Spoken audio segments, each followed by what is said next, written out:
Comment ça va, mon chum? Ah, super bien. Ça va bien, nice. Écoute, pour les gens qui te connaissent peut-être un peu, mais pas beaucoup, parle-moi un peu de toi, c'est ta formation, comment tu as commencé dans la gestion d'actifs, gestion d'entreprise. Parle-moi un peu de ton histoire, comment tu as commencé. Écoute, moi, je viens d'un fond de rang. Je viens d'un petit village, 500 habitants. Je m'en allais chez nous, c'était un rang en terre. Là. Il n'y avait pas d'asphalte pour me rendre. Dans le coin de T'sais. Québec. Là. Non, dans le Bas-Saint-Laurent, en Ah, dans fait. le bas, Je Saint-Laurent. viens pas de Québec, exact. J'ai déménagé à Québec à 19 ans. Mais fait que, bref, je suis parti dans le fin fond d'un rang. Puis, à l'adolescence, ben, j'avais plein d'ambitions. Puis, je voulais réussir financièrement comme tous les jeunes. Je voulais être riche, puis prospère, puis tout ça. Euh, puis c'est de là qu'à un moment donné, j'ai décidé de m'inscrire à un cours à Québec en gestion financière. Je me suis dit, j'ai lu un livre de Jim Rohn qui est un élément déclencheur pour moi. Ça a été la première fois que je touchais à la croissance personnelle. Puis en gros, ce que j'ai compris de là, de ce livre-là, c'est tout est possible. Si tu as des objectifs, tu sais où est-ce que tu t'en vas, puis tu es engagé. Puis, la façon primaire de s'enrichir, c'est d'être à son compte, de ne pas dépendre d'un revenu, d'un salaire. Fait que de là, j'ai eu l'idée de me lancer en affaires. Fait que j'ai étudié en gestion financière pour me lancer en affaires, ne sachant pas dans quoi j'allais aller. Pendant cette année-là, c'était un cours d'un an, j'ai dû changer 15 fois de qu'est-ce que j'allais faire dans la vie pour me rendre compte que j'avais une facilité à enseigner aux gens des concepts complexes, que c'était facile pour moi d'expliquer des choses en finance, que pour moi, c'était super simple, mais pour le commun des mortels, c'était bien compliqué. On vit dans un monde où c'est tellement compliqué, les services financiers, l'argent, les prêts, les actifs, les placements, les produits financiers. Je me mets à la place d'un adulte moyen qui ne travaille pas en finance. C'est vraiment compliqué. Fait que de là, j'ai commencé dans le conseil financier. Puis, après ça, j'ai eu mes propres entreprises. J'ai grandi là-dedans, puis j'ai évolué. Là. Nice. Ouais. C'est cool. Je pense que c'est une belle histoire. Puis c'est vrai, comme tu dis, il y a beaucoup aussi de termes complexes là, dans les marchés financiers, dans le monde financier. Ouais. C'est un monde qui est complètement différent un peu de tous les autres domaines. Là. Fait que c'est vrai que si toi, tu as cette facilité-là de coacher les gens, d'enseigner aux gens, puis je pense que tu l'as, puis tu le fais bien. Là. Mais c'est simplifié aussi. Ouais. Parce que c'est complexe. Puis, malheureusement, les institutions financières et les professionnels ont avantage à garder ça complexe. Ça justifie leurs honoraires, ça justifie de vendre des produits sécuritaires parce que ça leur prend moins de temps que d'expliquer comment fonctionnent les marchés, par exemple, ou les différentes classes d'actifs. Puis, c'est un peu la motivation intrinsèque qui, encore aujourd'hui, me drive, c'est d'éduquer puis de montrer au monde les multiples possibilités qu'ils ont pour s'enrichir, pour prospérer, parce que c'est aberrant toute la fausse information qu'on a, l'éducation qui est fausse ou qui n'est pas complète. Il faut réussir à aller au-delà de ce qu'on se fait dire par les médias ou par la société ou par les institutions financières. C'est une base, mais il y a beaucoup plus que ça si on veut réussir à prospérer puis tirer notre épingle du jeu. Non, c'est vrai. Juste moi, quand j'ai commencé plus au niveau trading là, quand j'avais 18 ans, mais ça a pris beaucoup d'années avant de vraiment pouvoir juste avoir accès à la bonne information là, dans ce domaine-là. Moi, ça a donné que j'ai pas commencé avec le côté le plus facile. Là. Je voulais vraiment trader les marchés financiers. Mais c'est ça qui me passionnait, mais c'est incroyable comment juste j'essaie d'apprendre sur YouTube, sur Internet, puis il n'y avait rien vraiment que je trouvais qui était véridique, qui était assez vrai pour que ça fonctionne. Puis là, éventuellement, c'est là que j'ai voulu aller me chercher des mentors plus à New York, etc. Puis vraiment des gens que ça faisait des années qui faisaient ça. Mais avant ça, j'avais pas trouvé de bonnes sources. Fait que c'est vrai que c'est difficile. C'est dur de trouver les bonnes sources parce qu'on entend des choses. Fait que des fois, on va se faire dire quelque chose, puis on va penser que c'est ça la réalité. Ouais. Mais j'aime dire au monde de douter même de ce que je dis, douter de tout le monde, puis juste comme de contre-vérifier, aller chercher d'autres points de vue sans nécessairement pas faire confiance. Je pense qu'il faut faire confiance aussi à un certain moment, mais de juste comme aller chercher un autre point de vue, puis de voir aussi le point de vue. Puis c'est pas juste blanc ou noir, là. Il y a plein de conseils qui sont bons pour différentes personnes. Donc, de réussir à se faire sa propre idée en fonction de nous, nos objectifs, puis notre tolérance au risque, puis qu'est-ce qu'on veut, puis qu'est-ce qui résonne avec nous, tu sais. Ouais. Non, Le trading, c'est quelque chose de complexe, puis c'est pas fait pour tout le monde, mais ceux qui trippent là-dedans, puis qui en mangent, ben, c'est d'aller chercher les bonnes sources. Si tu t'arrêtes au premier qui dit « Ah, c'est risqué, c'est pas bon », ben, c'est comme dans tout. Là. Tu peux réussir à un haut niveau, mais c'est ça, tu peux exact. aussi fail. Ce qui Donc, t'aide, en fait, c'est d'avoir des. Moi, j'avais pas de gens proches de moi qui faisaient ça, qui étaient des professionnels là-dedans, ouais, puis qui réussissaient vraiment des là-dedans. exemples. C'était ça qui était difficile de trouver, ce genre de mentor-là. Surtout à Québec, là, j'en connaissais pas vraiment. là. C'est pour ça que j'ai. C'est vrai, tu es de Québec, toi aussi. Oui, C'est vrai? c'est ça. J'ai grandi à Québec. C'est pour ça que je pensais que étais dans la. Tu Ouais, venais de la région de Québec, vu qu'on s'est rencontrés à Québec. Là. ouais, En fait, non, c'est pas vrai. On s'est rencontrés en 2019 dans la conférence que tu avais faite à Vego, ouais, au à Palais des Montréal. Congrès. C'est là Yes. la première fois qu'on s'est rencontrés. Palais des congrès au Ouais. centre-ville. Ouais. D'ailleurs, Fait- c'est drôle parce que je me rappelle à cette conférence-là, c'était une super belle conférence, là, puis ça m'avait comme inspiré. Je m'étais dit, un jour, je vais faire une conférence comme ça dans le domaine vraiment de l'investissement, etc. ouais. Là, ça la donne qu'on en fait une un peu ensemble le 23 mai. Yes. On va y revenir, là, mais j'aimerais ça que tu me parles justement à Vego dans ce temps-là. C'était vraiment, si tu faisais des conférences, etc. Parle-moi un peu de l'histoire de ça, comment ça a commencé, puis comment que ça a évolué un peu depuis 2019. Ouais, ben écoute, j'ai commencé dans le milieu des affaires à 19 ans. Dans le fond, je suis devenu conseiller financier à 19 ans. J'étais à mon compte. À ce moment-là, j'étais travailleur autonome là, à commission. Après ça, bon, j'ai créé mon cabinet financier puis tout ça. Mais je me sentais, tu sais, j'étais vraiment seul. Là. Tu sais, j'avais des grandes ambitions, mais tout mon entourage, tu sais, il y a peu de gens avec beaucoup d'ambition. Puis, j'avais besoin de me former, tout ça. Fait que j'ai été me former beaucoup aux États-Unis. Puis, je revenais de là, j'étais craqué, j'avais plein d'ambitions, je voulais, tu sais, comme bâtir des grosses affaires. Puis, tous les gens autour de moi essayaient de me décourager. Fait que j'étais vraiment seul, tu sais. Puis, je pense qu'il y a beaucoup d'entrepreneurs qui se sentent comme ça, où ils ont une grande vision, ils ont des grandes ambitions, mais finalement, il n'y a personne qui les encourage. Fait que, tout ça pour dire, je vais revenir, il y a un lien avec où ce que je suis rendu aujourd'hui, mais à ce moment-là, ce qui est arrivé, c'est que j'ai décidé de commencer à vraiment partager l'éducation financière. Donc, partager des informations. J'avais un blog. Je me faisais dire que je perdais mon temps avec ça. Puis une couple d'années après, tous mes nouveaux clients venaient de mon blog, là, littéralement. Ouais. Dans ce temps-là, Parce c'était que pas autant. ouais, exact. J'avais un blog sur les utile. finances. Là, puis Ouais. je me rappelle, j'étais travailleur autonome dans une compagnie d'assurance. Puis il me disait, ah, tu perds ton temps, qu'est-ce que tu fais là? Puis je continuais, je faisais un article par semaine, tout ça. Puis ça m'a amené beaucoup de clients plus tard. Puis de fil en aiguille, à un moment donné, ben, j'ai dit, j'ai commencé à faire des conférences pour enseigner, former, éduquer les gens financièrement. J'ai fait un premier séminaire en fiscalité, vraiment plus fiscalité personnelle.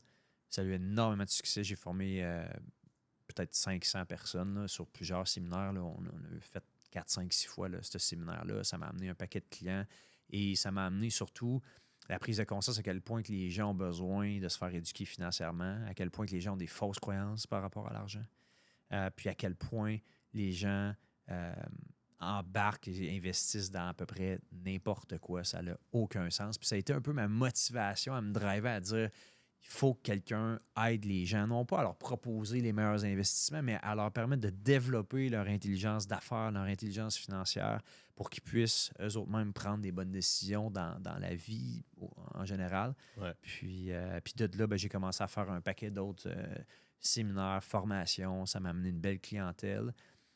Et j'ai vraiment compris que les gens d'affaires vivaient l'isolement que je vivais, qui se sentaient seuls, qui avaient besoin d'accompagnement, qui ne savaient pas trop par où aller, puis qui avaient vraiment besoin de connecter avec d'autres humains, d'autres entrepreneurs. Fait que c'est de là, de fil en aiguille, qu'on est devenu un genre de club privé, puis qu'on a attiré auprès de nous des gens d'affaires prospères, des investisseurs qui sont toujours à l'affût des nouvelles connaissances, les tendances, puis échanger avec d'autres personnes de leurs bons coups, leurs moins bons coups, puis se propulser, dans le fond, ensemble, au lieu de le faire tout seul de leur côté.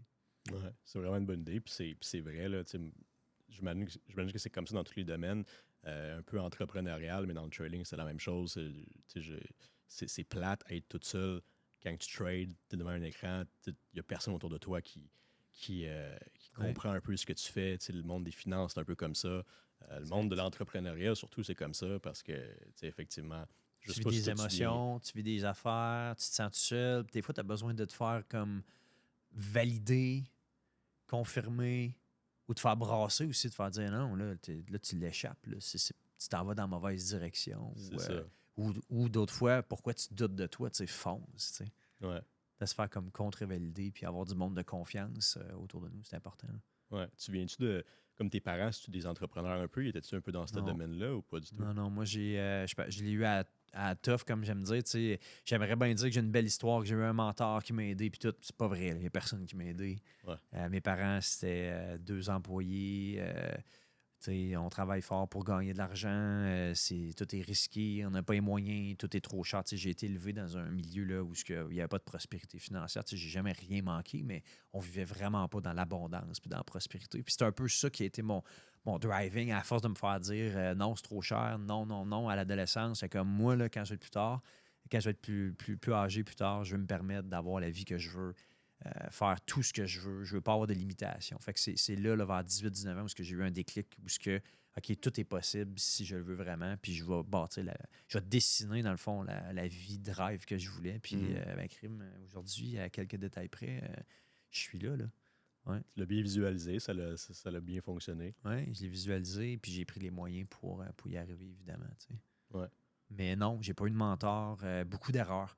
Je pense qu'il y a eu beaucoup plus d'erreurs. Tu sais, souvent, on parle des succès, mais il y a eu beaucoup plus d'échecs puis d'erreurs que de succès. Tu sais, mais c'est les erreurs qu'on fait, nos défis, nos mauvais coups qu'on peut se servir pour se leverager, se propulser, puis apprendre de ça vers pour en faire du bon, ultimement. Tu sais. Ben oui, c'est ça. On dit souvent que le succès, d'ailleurs, c'est juste un amas d'échecs que tu as appris de chaque échec, puis éventuellement, tu as bâti une expérience. Puis c'est ça que c'est à cause de ça que tu as fini par réussir. Là, exact. Puis la différence de ceux qui réussissent, de ceux qui échouent, c'est simple. C'est juste des gens qui ont essayé une fois de plus. Parce que bien souvent, tu sais, tous les gens que je connais, je suis entouré d'un paquet d'entrepreneurs à succès, de personnes incroyables.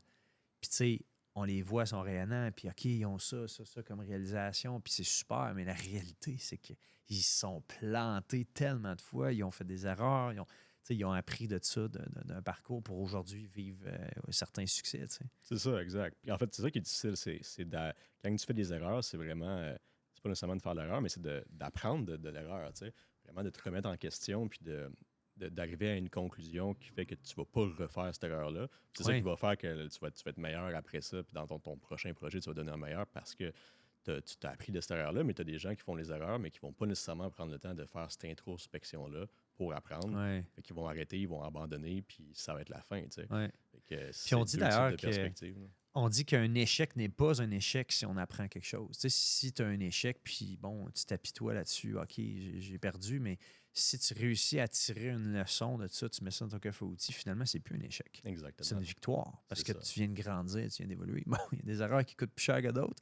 On en a tout eu, puis c'est correct. Mais écoute, je pense on apprend beaucoup plus de nos erreurs que de nos succès. Puis c'est d'ailleurs pourquoi que c'est mon nouveau podcast, on lance un podcast dans les prochains mois, puis c'est exactement ça le concept du podcast, de mettre en lumière les erreurs, les défis, les fails des entrepreneurs à succès et bien surtout leur apprentissage avec ça. On montre beaucoup tout le côté fame, puis de la réussite, puis du succès, mais ça cache un paquet d'erreurs, puis de souffrances, puis de challenge, puis d'échecs. Puis quand on apprend de ça, on peut sauver bien des erreurs, puis bien du temps. Tu sais. Ben oui, fait que ça va vraiment de mettre en... C'est intéressant, là, ça va de mettre en lumière un peu le côté un peu plus sombre de l'entrepreneuriat, mais de vraiment... En fait, tu vas inviter des invités qui ont réussi, mais tu vas leur faire... tu vas parler un peu de leur côté... toutes les fois que se sont plantés un peu. Exact. Mais qu'est-ce qu'ils ont appris de ça? Puis qu'est-ce qui a fait que... Tu sais, mettons, moi, je suis pas un trader. Bon, j'ai une équipe de gestion de portefeuille, tout ça, mais c'est pas moi qui trade. C'est pas mon rôle dans l'entreprise. Au début de ma carrière, je pensais faire ça, puis je me suis rendu compte que c'était pas pour moi. J'aime trop l'humain. C'est vraiment plus la relation humaine, le contact humain qui me fait triper. Puis je deviens bored plus rapidement en termes de chiffres. J'ai beaucoup de respect pour ceux qui sont bons là-dedans, comme toi, puis qui trippent. Mais tout ça pour dire que le trading, c'est un type un type de pratique, c'est quelque chose qui est unique. Tout le monde, dans le fond, il faut se trouver là-dedans, puis c'est ça, à tirer notre épingle du jeu, puis tripper là-dedans. C'est ça. Moi, j'ai un peu les deux, je te dirais. Là, j'aime les marchés financiers m'ont tout le temps fasciné. Là. J'ai tout le temps voulu travailler là-dedans. Mais j'aime ça faire des podcasts, j'aime ça faire des événements, les conférences, éventuellement que je fais ma première conférence avec toi. Oui.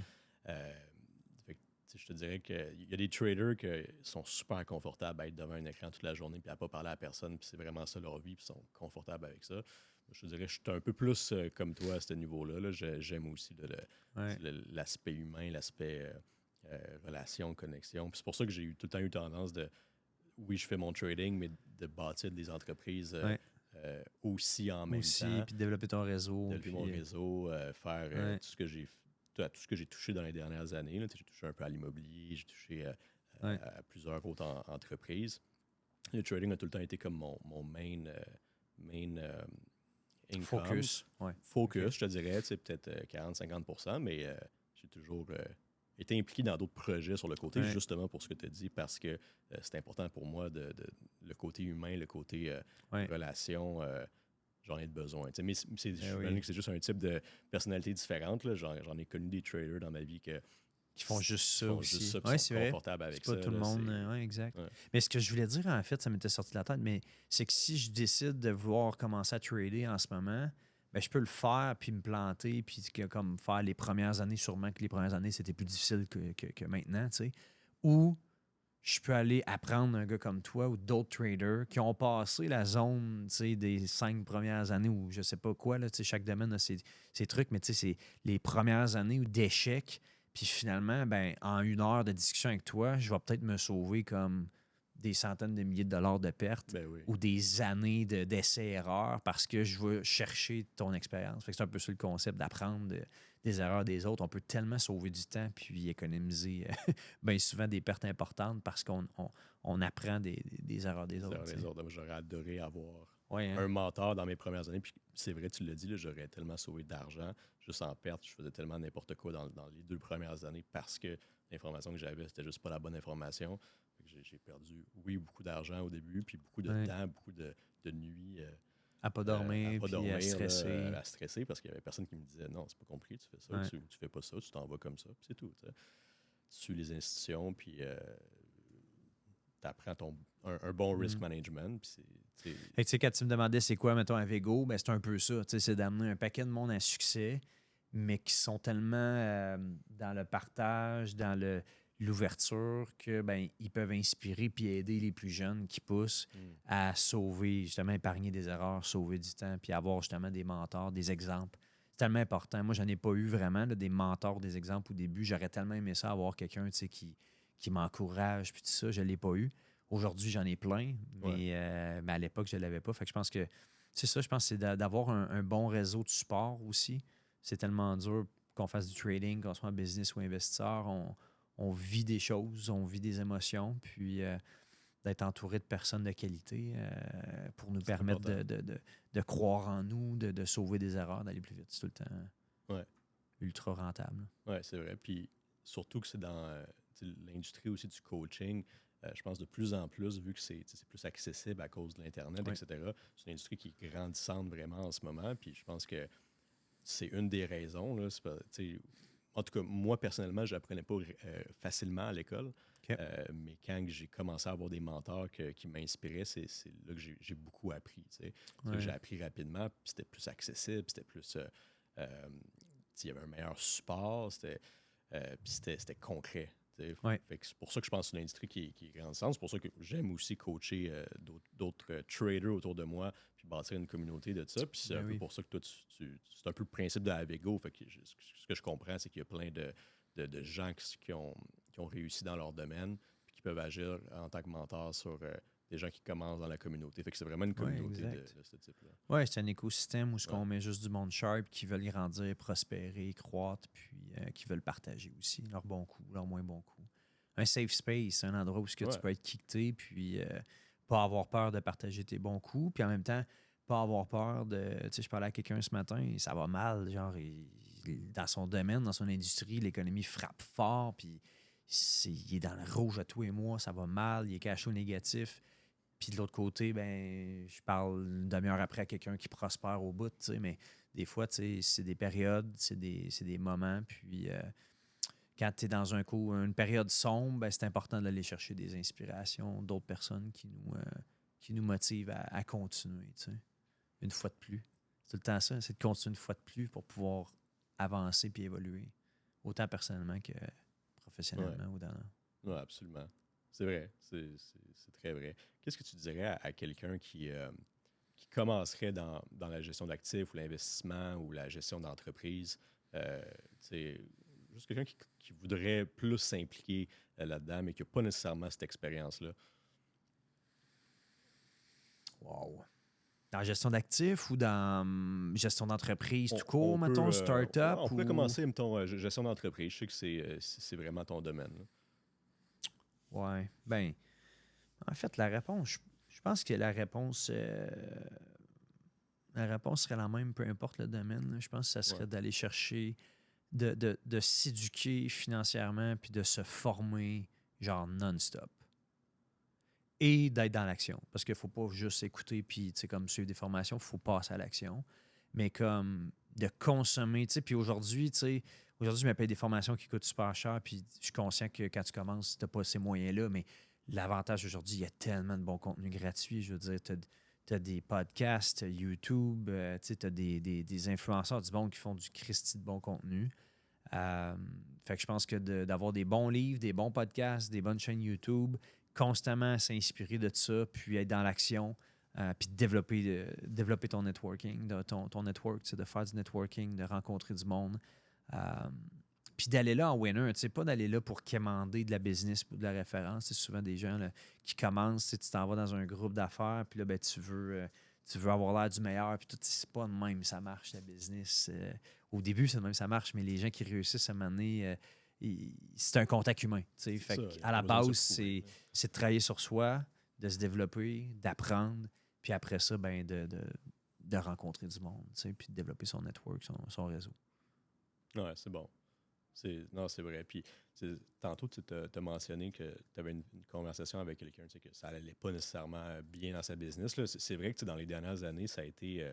On a quand même vécu des années assez intenses, là, économiquement parlant. Là, on commence à ressentir exact. les effets là, de la hausse de taux. Puis ça commence, les faillites sont en hausse, les défauts de paiement hypothécaire. Il y a beaucoup de fondamentaux là, qu'on voit là, qui sont en train de changer en ce moment. Là. Non, c'est ça, exact. Ça prend du temps avant de voir les effets, comme tu dis. Là. C'est fou, comme quand on s'est rencontrés en 2019, les taux étaient super bas, tout le monde voulait investir, l'immobilier était en hausse comme ça se pouvait pas parce qu'il y avait un engouement. Tous les gens qui n'avaient jamais investi, ils voulaient commencer à investir. Puis là, du jour au lendemain, il y a eu le confinement, fait que l'économie a stoppé. Ils ont dû imprimer tellement d'argent que ça a créé de l'inflation. Je pense qu'on a eu le taux d'inflation le plus haut depuis les 30 dernières années, je pense. Quelque chose comme ça. Depuis très longtemps. Depuis très longtemps. Oui, puis là, on commence juste à avoir l'inflation qui descend. Puis là, on va probablement commencer à baisser les taux là, début été environ. Là. À suivre. Là, on commence à... Tu prévois début été, toi? Moi, je pense que la première baisse, oui, parce que, tu sais, je suis quand même les meetings de la Federal Reserve aux États-Unis, là. Puis je pense que le dernier était quand même... tu sais, ils disent pas qu'est-ce qu'ils vont faire, mais qu'est-ce qu'ils font, c'est qu'ils regardent les data, puis ils regardent l'inflation. Fait que, plus que l'inflation descend, puis là, drastiquement... Elle vient de diminuer sous le 3 là. Exactement. Drastiquement, le mois passé, il y a eu la plus grande baisse d'inflation depuis 3 ans. Ça a été un chiffre majeur dans leur data. Fait que, je suis pas vraiment tant que ça qu'est-ce qu'ils disent, mais je suis les data autour parce que c'est ça qui font faire que c'est là-dessus qu'ils vont agir.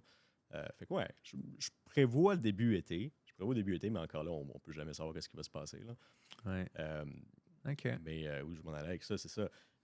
Ça a été des années intéressantes économiquement parlant. Toi, comment tu as navigué ça au niveau de tes investissements, au niveau de tes conseils que tu donnais autour de toi ou en tant que gestionnaire d'entreprise aussi? Comment tu as navigué ça?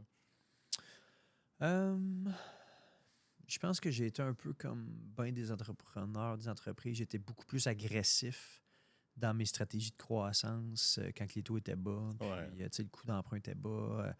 Tout était en hausse. Tout ça fait que plus agressif. En 2019. Oui, 2019. Ben, même après, parce que, bon, il y a eu la pandémie. Au début, quand la pandémie est arrivée, tout le monde était comme... fuck, là, ça va frapper solide. Mais ce qui a comme fucké excusez les mots, mais tu sais, ce qui a tout changé, c'est à quel point ils ont imprimé. Je pense qu'il n'y a pas personne qui avait vu que le gouvernement allait autant imprimer. Donc, ils ont tellement injecté d'argent que, tu sais, à un moment donné, quand tu dis, OK, tous les business ferment, tout le monde perd leur job, tout ça, c'est comme ça ne marchera pas. Là, il va manquer d'argent, on va tomber en récession, puis tout va dropper. C'est ça qui était supposé arriver. C'est ce qui est arrivé temporairement. Mais après ça, quand toutes les mesures, ils ont pompé le cash dans l'économie, c'est comme fait, OK, ça a tout switché de bord. Puis là, bon, programme de subvention, des prêts, des ci, des ça. Puis là, finalement, tout le monde était riche, tu sais, je veux dire. C'est n'importe quoi, là, tu sais, c'était tout artificiel. Fait que ça a créé une bulle, bon, immobilière et autres, qui est en train de finalement se réajuster tranquillement. C'est ça. Mais je te dirais que ça a été une ride assez intéressante, mais j'ai appris, il y a beaucoup de choses que j'ai appris pendant ces périodes-là, puis en ce moment, je vois le contexte beaucoup plus intéressant de point de vue gestionnaire d'entreprise puis investisseur, où ce que là, il commence à avoir des méchantes belles opportunités. Moi, un marché où ce que, tout est en hausse, c'est pas le fun. Je trouve que c'est le fun de naviguer dans un marché qui est beaucoup plus... qui est plus pessimiste, qui a plus de volatilité, plus de risques, parce que c'est dans le rouge, tout ça. Là, en ce moment, je trouve que c'est intéressant. Si je pense d'un point de vue investisseur, ben, il y a des beaux changements qui se passent. Donc, ça crée des opportunités dans un paquet de secteurs. Oui, c'est ça. C'est toujours plus intéressant d'investir quand les gens y ont peur, quand les gens sont frileux. Exact. C'est là que tu as des bons deals. Si Oui. en 2019, on était dans un point que tout le monde investissait, si tout le monde investit, c'est généralement un signe qu'éventuellement, c'est plus un bon moment pour pull out ton argent, puis vous commencez à vendre des assets. Exact. Je pense que je ne comprenais pas assez ça en 2019. Puis j'ai beaucoup appris ça dans les dernières années. J'avais fait un peu le contraire, mais je n'ai pas perdu d'argent, mais j'avais investi beaucoup d'immobilier en 2018-2019. J'avais acheté des condos, j'ai commencé à faire du Airbnb au centre-ville, ce qui m'a amené à faire de l'immobilier un peu, puis du Airbnb. Mais je pense qu'en 2019, c'était un meilleur temps pour vendre, 2019-2020, que d'acheter. Quand que je repense à tout ça, je ne pouvais pas le savoir, mais j'ai appris un peu de ce cycle-là. Oui, puis chaque classe d'actifs est différente. Hein? C'est comme là, l'économie est en train de souffrir. Les marchés boursiers sont en hausse parce que les marchés boursiers savent que là, on s'en va vers la fin des taux vont hauts. Commencer à descendre. Exactement. Ils anticipent que les taux vont commencer à descendre. Ça amène de l'euphorie dans le marché. Fait que, chaque classe d'actifs, les compagnies publiques, l'immobilier, les cryptos, le devise, tout ça, puis toutes les entreprises privées, c'est comme des classes d'actifs très différentes. Fait qu'il faut réussir à naviguer là-dedans. Ou ce que, quand tu parles de justement pandémie, mais ça a été quand même bon pour l'immobilier, tout le confinement, tout ça, les valeurs ont monté en malade jusqu'à l'année passée quand les taux se sont mis à monter. C'est ça. Mais en même temps, combien de monde ont pensé que les taux allaient rester bas de même pendant 30 ans? Quand tu regardes ça avec du recul, tu es comme, je ne peux pas croire que moi-même, j'ai pensé que ça allait rester aussi bas que ça. C'est irréaliste. Mais c'est ça. Comme là, il y a plein de monde qui pense que les taux ne baisseront plus, mais dans une couple d'années, on va comme faire, c'était irréaliste de penser qu'une hausse aussi élevée, aussi rapide, n'allait pas créer de conséquences. Il va y avoir des conséquences. On commence à les voir. Puis je pense qu'ils vont s'accentuer dans les prochains mois. Non, c'est ça, exact. Mais heureusement, il y a encore plein de beaux secteurs qui tirent leur épingle du jeu. Fait que je pense pas que ça va être une catastrophe, mais ça va créer un peu de chaos dans différents secteurs. Puis il y a du mouvement. Ouais. Il y a du mouvement. Il y a un an, tu affichais un poste pour engager un employé, tu n'avais pas de CV, presque pas, tu sais. Puis aujourd'hui, tu mets un poste, tu as du monde. Il y a beaucoup de monde qui cherche de l'emploi en ce moment. Fait que c'est plein de signes qu'on voit que, OK, on a shifté. Là, c'est tous des cycles comme de 10 à 15 ans. Pour l'immobilier en général, là, si tu regardes mettons, les 40 dernières années, avec les taux d'intérêt, c'est sûr qu'il y a tout le temps plus de demandes quand les taux d'intérêt sont bas. Puis éventuellement, les taux d'intérêt remontent à cause qu'ils essaient de contrôler l'inflation. C'est des cycles entre l'inflation et les taux d'intérêt que la Banque centrale essaie de jouer avec. Mais si tu regardes depuis 40 ans, depuis 50 ans, c'est des cycles de 10-15 ans environ. Là, fait le dernier crash immobilier, c'est sûr que c'était pas juste à cause de ça, mais c'est en 2008. C'est à peu près 16 ans. Fait que c'est ça, c'est des cycles un peu. Là, c'est juste d'essayer de naviguer où est-ce qu'on est dans le Mais je me cycle. Puis trompe-tu où essayer le de. cycle immobilier au Canada, il y a eu sa plus longue période justement sans correction, là. Probablement. On a comme d'habitude, c'est aux 10 ans, puis Ouais. on dirait, on l'a comme sauté, là, justement, dans la crise financière, on était beaucoup moins touché qu'aux États-Unis. Ouais, c'est vrai. Parce qu'aux États-Unis, oui, ça a crashé, mais pas au Canada. On l'a comme bumpé. Puis, fait que là, jusqu'à tout récemment, là, c'est sûr que les stats depuis un an comme viennent de shifter, mais ça faisait pratiquement, à moins que je me trompe, là, mais pratiquement 20 ans, 15 à 20 ans là, de croissance continue. C'est comme, ça n'a pas de bon sens, là. Non, c'est ça, c'est Est-ce que vrai. je me trompe? Ben, tu sais, en 2008, je pense que j'étais un peu trop jeune pour m'en rendre compte, là, mais en 2008, je pense que l'immobilier au Canada avait quand même descendu. Ça Si je peut, me mais trompe de pas, peut-être mémoire, moins qu'aux c'était beaucoup États-Unis. moins qu'aux Moins qu'aux États-Unis, là, ça c'est États-Unis. sûr, ouais. Moins qu'aux États-Unis, Exact. peut-être. Euh, Peut-être. Écoute, ce serait une statistique Mais intéressante à c'était, regarder. c'était Là. particulier. Puis tu sais, Ouais. encore là, aujourd'hui, ben, ça fait des années que c'est comme ça. Le taux d'endettement au Canada est tellement élevé. On bat des records, autant l'endettement du gouvernement que les particuliers. Ouais. Il y a un niveau d'endettement important. Fait que tu sais, c'est sûr que les taux, ils ont un impact énorme sur un paquet de facteurs. Donc, c'est pas. Ouais, c'est particulier qu'est-ce qui se passe en ce moment. Ouais. Tu sais, d'un côté, tu as le logement, tu sais, la valeur des locations qui sont à un niveau Ouais. élevé comme jamais. Mais d'un autre côté, ils sont en train de. Tu sais, l'immigration augmente beaucoup. Là, tu sais, le gouvernement, en ce moment, il laisse entrer tellement de gens au Canada, ce qui fait qu'on a pas assez de logements, ce qui fait que les prix des loyers sont très, très élevés. Euh, non, on est comme dans. Oui, tu sais, normalement, on serait dû pour avoir une correction, mais il y a tout ça qui arrive de l'autre côté qui fait qu'on dit que ça soutient la correction, puis ça fait qu'elle n'arrive pas tant que ça. Ouais, non, exact, c'est ça. Les prix ils ont stabilisé là, depuis Ouais. depuis un an et demi, mais Ah, puis ça va continuer à monter, selon moi, justement à cause de c'est l'immigration, le manque de logement. Puis, tu sais, c'est pas à veuille, on va avoir des manques de logement pendant des années. Là, fait que je pense que l'immobilier va être encore un bel actif, une belle catégorie d'actifs pour les prochaines années. Mais il faut quand même comprendre dans quoi qu'on s'en va. Puis, tu sais, là, il y a toute l'inflation sur le coût les coûts de construction, les taux d'intérêt rendent les projets beaucoup plus difficiles à être viables, mais ça se fait encore en masse. Mais il faut savoir qu'est-ce qu'on fait. Encore là, ça revient à être bien formé puis connaître qu'est-ce qu'on fait, là.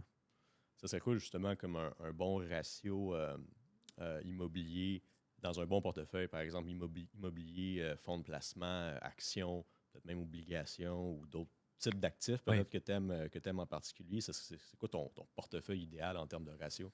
Wow! C'est une bonne question, Tristan. C'est sûr que ça dépend tout le temps. Ça dépend tellement du profil d'investisseur de la personne aussi, tu sais. Mais techniquement, moi, l'erreur que je vois le plus souvent, c'est que les gens mettent une portion beaucoup trop élevée de leur portefeuille dans des actifs qui sont hautement risqués. Donc, tu sais, si tu n'as jamais fait de l'immobilier de ta vie, puis tu commences, puis tu mets 50% de tes actifs là-dedans, moi, je pense pas que c'est une bonne idée, tu sais. Si tu es aguerri, tu sais, parce que j'ai des clients qui font, ça fait longtemps qu'ils font ça, ils connaissent ça, sont 95% investis dans l'immobilier, OK, great, tu sais. Donc, tu sais, que ce soit des entreprises privées, que ce soit de l'immobilier, tout ce que tu peux contrôler toi-même, ben, je pense que c'est normal au début que tu peux avoir une plus grande proportion. Mais sinon, pour l'investisseur moyen, ben, souvent, on va avoir. Moi, je propose beaucoup plus des placements traditionnels à 70-80% du portefeuille. Puis là, ben, après ça, on peut avoir un petit pourcentage disons, en placement privé, en immobilier, ou trader soi-même, ou des crypto et tout ça. T'sais. Mais il faut comprendre que c'est pour l'investisseur moyen quelque chose qui est beaucoup plus risqué que des placements traditionnels et tout ça. Fait que je pense que c'est une question de j'ai combien d'actifs, j'ai quel âge, c'est quoi mes connaissances, puis c'est quoi mes objectifs, c'est quoi ma tolérance au risque, puis tout ça.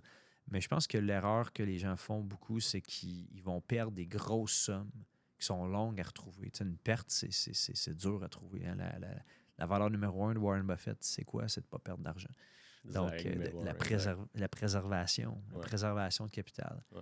Fait que je pense que les gens, en voulant aller trop vite, vont plus lentement. Donc, d'être un peu plus conservateur. Puis c'est correct de vouloir être un petit peu plus, tu sais, aller toucher à des classes d'actifs un petit peu différentes, des classes d'actifs alternatives, c'est parfait. Ça peut être excellent, mais pour des proportions qui sont beaucoup plus basses. C'est ça, c'est la Après ça, constance qui est il y importante. a un pourcentage, c'est vraiment dur à moi de dire ça, parce que je voudrais pas que ça soit perçu comme un conseil financier, là, mais c'est tout le temps en fonction de notre tolérance au risque, puis nos objectifs et tout ça.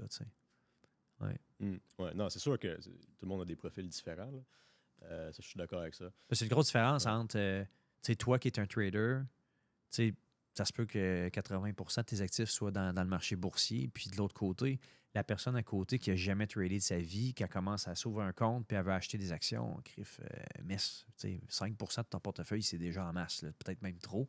Commence avec ça. Commence Va-t'en pas avec un mettre démo. 50%. Ben oui, exact. Commence avec un compte démo, exact. Va-t'en pas all-in. Tout comme, si tu as 250 000 d'investissement, ben, tu peux-tu comme te faire la main peut-être avec une portion de ce 250 000-là dans l'immobilier au lieu d'aller all-in, tu sais. Quand tu es all-in, ben, c'est soit que ça va bien fonctionner, puis tu vas être super content, ou soit que ça va être une erreur, puis tu vas le regretter, tu sais. Non, c'est ça, exact. C'est pour ça qu'il faut avoir des ratios, tu sais, peut-être un Ouais. pourcentage là-dedans, un pourcentage là-dedans. Il faut que tu sois diversifié. Là, Tu vois, la deuxième c'est erreur, important, parce que ouais. tu as partagé la première, la deuxième erreur Ouais. que je vois que les gens font en matière d'investissement, c'est qu'ils ont un paquet d'investissements non liquides. Donc, c'est super important d'être liquide, avoir du cash. Parce que arrive une bad luck, tu te sépares, ta business va pas bien, une poursuite, un de tes investissements disparaît, soit, je sais pas moi, fraude, perte, whatever. T'arrives une bad luck, il faut que tu repauline dans une business, ça prend du cash tout le temps. Ça prend du liquide, ça prend du cash flow. Donc, d'avoir des placements qui sont liquides, qui sont facilement rachetables sans avoir des pénalités, des échéances ou être locké in, c'est important.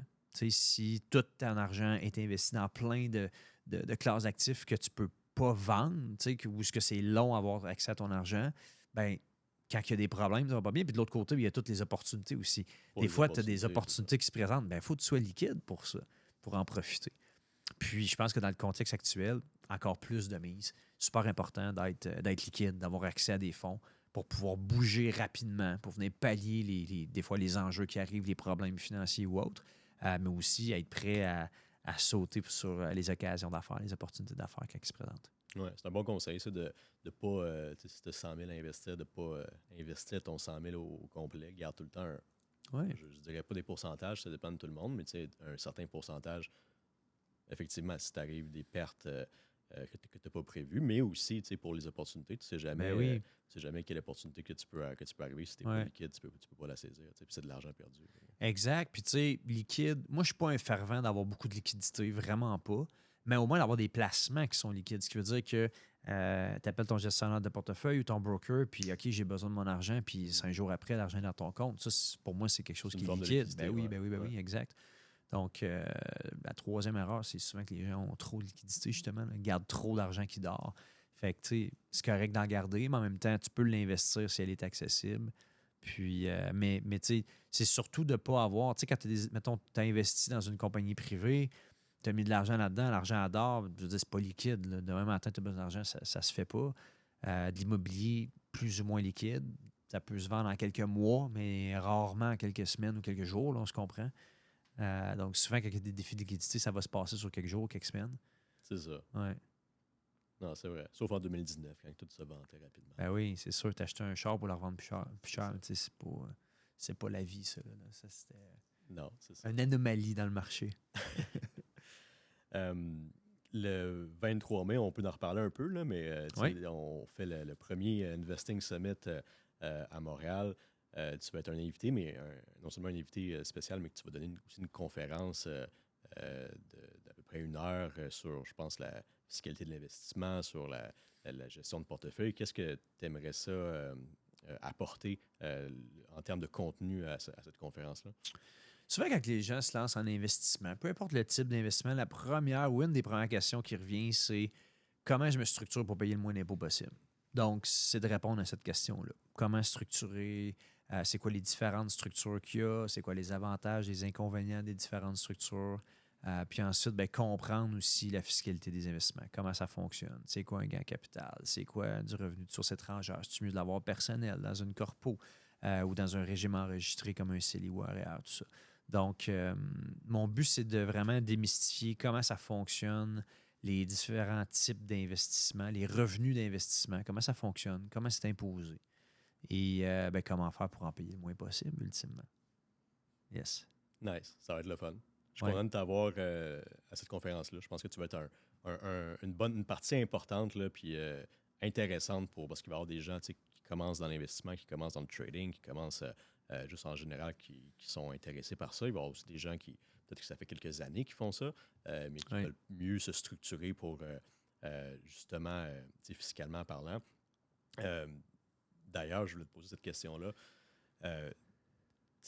Comme que tu as un peu une expertise en fiscalité, ben, je pense que tu as une grande expertise en fiscalité. Qu'est-ce que tu dirais qui est le plus important au niveau fiscal quand on commence dans l'investissement ou dans la gestion d'entreprise? C'est quoi, mettons, les 2 points que tu conseillerais le plus de regarder ou de faire en sorte que ça soit solide pour que ce soit avantageux, surtout au Québec? Là? Ouais. Je dirais que le premier point, c'est la rémunération, comment on se paye. Donc, notre fiscalité personnelle est super importante. Qu'on soit entrepreneur ou pas, tous les régimes, que ce soit les allocations familiales pour ceux qui ont des enfants, les crédits d'impôt, tout est basé sur le revenu familial net. Donc, si on réussit à réduire légalement le revenu familial net, ben, ultimement, on paye moins d'impôts. Les taux d'imposition sont progressifs au personnel. Hein, c'est pas comme dans une compagnie, c'est différent. Donc, on peut atteindre jusqu'à 53 d'impôts. Donc, la fiscalité personnelle est super importante pour payer le moins d'impôts overall. Et ben, à partir de là, c'est de voir ben, si vous avez des compagnies ou des investissements, ben, comment je fais pour me rémunérer le plus efficacement possible en payant le moins d'impôts personnels. Fait que je te dirais que le premier point, je pense que c'est ça. La deuxième, c'est d'avoir la bonne structure financière. Si vous avez des holdings, des compagnies, ben, c'est quoi la détention des compagnies, où est-ce que j'investis mon argent et tout ça. Donc, avoir la bonne structure financière, avoir un plan de OK, tel type d'investissement, je le mets dans ma compagnie, tel type d'investissement, je le fais dans mon CELI, tel type d'investissement, je le fais au personnel, par exemple, etc. Puis le troisième, ben, c'est de maximiser la fiscalité des investissements. Donc, de payer le moins d'impôts possible au niveau des investissements. Optimiser la structure de comment tu investis puis où et tout ça. Ouais. Nice. Super. Ben, je pense que ça va être un bon moment super intéressant qu'on va avoir le Je pense que 23 oui. mai. Olivier, merci d'avoir fait ça. Je pense Yes, que ça a été une ça fait bonne plaisir. conversation. Yes. Super. Merci à toi, mon cher.